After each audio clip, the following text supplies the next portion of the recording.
Good morning, everyone.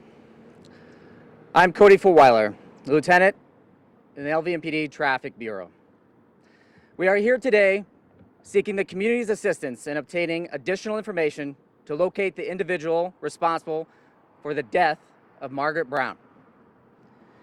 Before I begin, I want to thank all of you for joining us and bringing attention to such a tragic event. I would also like to take the time to thank Margaret's family for joining us today during such a difficult time for them. On June 13th, 2025, at approximately 9:57 p.m., LVMPD officers responded to a fatal collision in the intersection that you see behind me of Desert Inn Road and Grand Canyon Drive. This is where Margaret Brown, or as her family knew her, Peggy, tragically lost her life as she was struck by a vehicle while walking in a crosswalk. Through our investigation, we obtained surveillance footage of the suspect vehicle fleeing the scene after the collision. We believe the suspect was driving a 2016 to 2019 dark in color Nissan Sentra.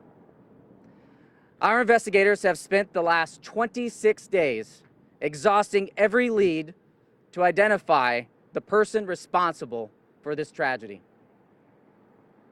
Today, we turn to our community, seeking any information that could lead us to the person responsible for Peggy's death. This information can be shared with LVMPD's Fatal Detail at 702-828-3595 or anonymously through Crime Stoppers of Nevada at 702-385-5555. Lastly, I'd like to add that my team and I have been in continual contact with Peggy's family, where we have learned how loving and selfless she was as the profound love of animals that she had. This collision not only took Peggy's life, but left the lives of her loved ones forever incomplete. I would now like to introduce Mr. Joe W. Brown and family and friends, Tina and Greg, to speak. Joe?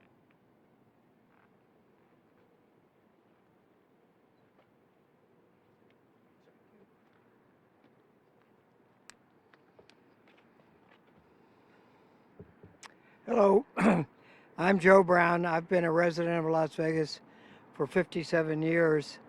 My sister, Peggy, grew up in South Florida in the Fort Lauderdale area. When our older sister died of COVID, I decided that I wanted to watch out for Peg. And so I talked her into moving to Las Vegas just in January of this year. Little did I know what might befall her, but Peg lived right up the street on Desert Inn and Town Center, and she was very close to my sons and their children who are here with me today. They loved her as much as I did. We wanted her close where we could watch out for her and prevent anything like this happening. It's very, very sad. Peg was as sweet as anyone that ever lived.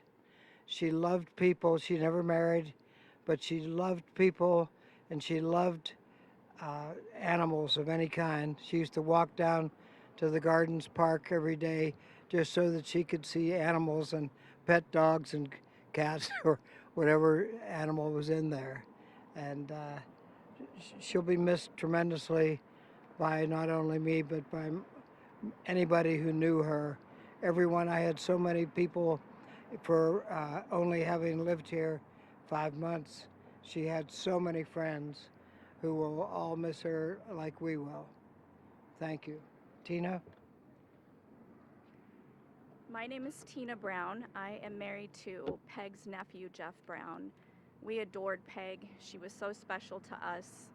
She loved her family, she loved dogs, and she never missed anybody's birthday. She sent everybody a birthday card. We will miss that.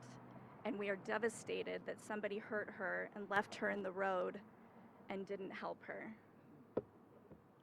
Greg? Good morning. My name is Greg Yankowski, a family friend of the Brown family. And I'm here to ask all the citizens for help. Please help Metro find the hit-and-run driver who killed an 81-year-old sweet Peggy Brown crossing Desert Inn. Her death has caused great grief and pain to the family and friends. If anyone has witnessed this hit-and-run, please step up, call Metro, and help them solve this crime. I have a message to the hit-and-run driver. Turn yourself in. The longer this case is open, the worse it is going to get for you and your family. Eventually, they will find you. Thank you.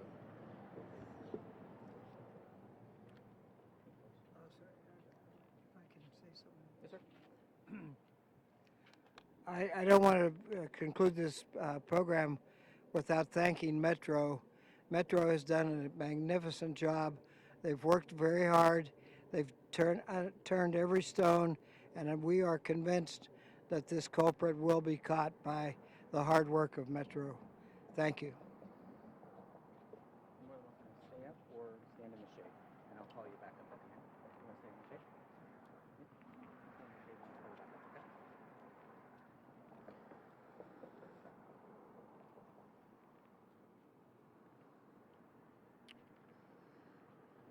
Lastly, I wanted to share something personal. LVMPD places an enormous effort educating the community as to how they can do their part to reduce collisions within the valley. It is no secret that a major factor in traffic fatalities is pedestrian error. However, Peggy did everything right that night. She walked in a marked crosswalk at the appropriate time, but somehow lost her life at the hands of a driver who cowardly fled the scene. Making a difference and reducing fatalities is and always will be our priority. But now I ask you, our community, to please help us find the person responsible for Peggy's death so this person cannot harm anyone else in our community. Thank you all. If the family would like to come up, please. I'd like to open up to any questions, either for myself or the family. We'll take a few questions. Yes, sir. One of the questions I had, Joshua Figueroa with Chevrolet, can you just visualize a bit? I've seen the surveillance video y'all shared of the car in flames. Can you help visualize from where was the car into this intersection, and where do you believe the car went after? Yes, sir. The question for everybody, because I know it is loud, is there's surveillance video out there and explaining exactly how, in relation to this intersection, that occurred. So the vehicle that I described, the 2016 to 2019 darker in color Nissan Sentra, was traveling westbound on Desert Inn and making a southbound or a left turn to go southbound. Peggy was in the marked crosswalk that you see behind us and then was struck. That vehicle continued, and in that surveillance video you see that vehicle continuing southbound on Grand Canyon.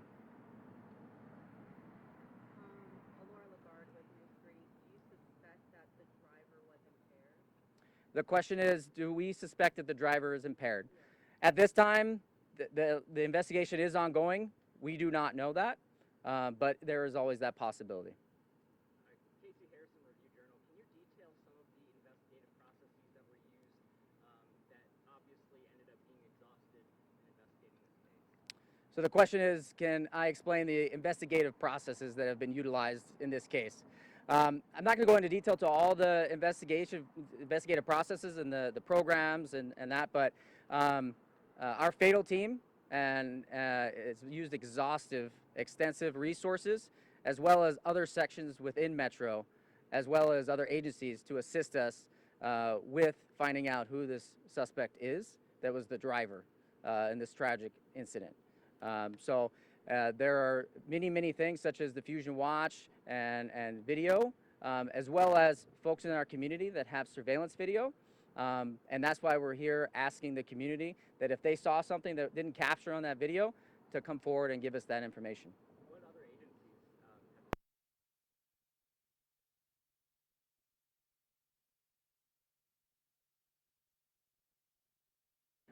So I apologize. It's not necessarily the other agencies. Do you think if we had like traffic cameras at intersections like these, it would be easier to solve these kind of cases? The question was if there's cameras at every intersection, would it be easier to solve this? Cameras will always assist us as far as getting cameras at every intersection. That's a process of money and funding and through legislation. But the good thing is there are cameras that citizens have at homes and businesses. And so that's why we're here asking if you happen to have that surveillance video that we haven't found in our extensive search, please come forward and provide that video for us. I'll take one more question.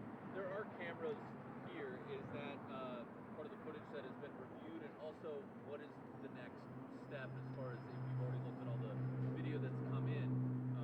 What's the next step being taken to try to find this person? The question is, there are cameras here at this intersection, and then what are the next steps in this investigation? The cameras that are at intersections are not recorded. They're just live feed.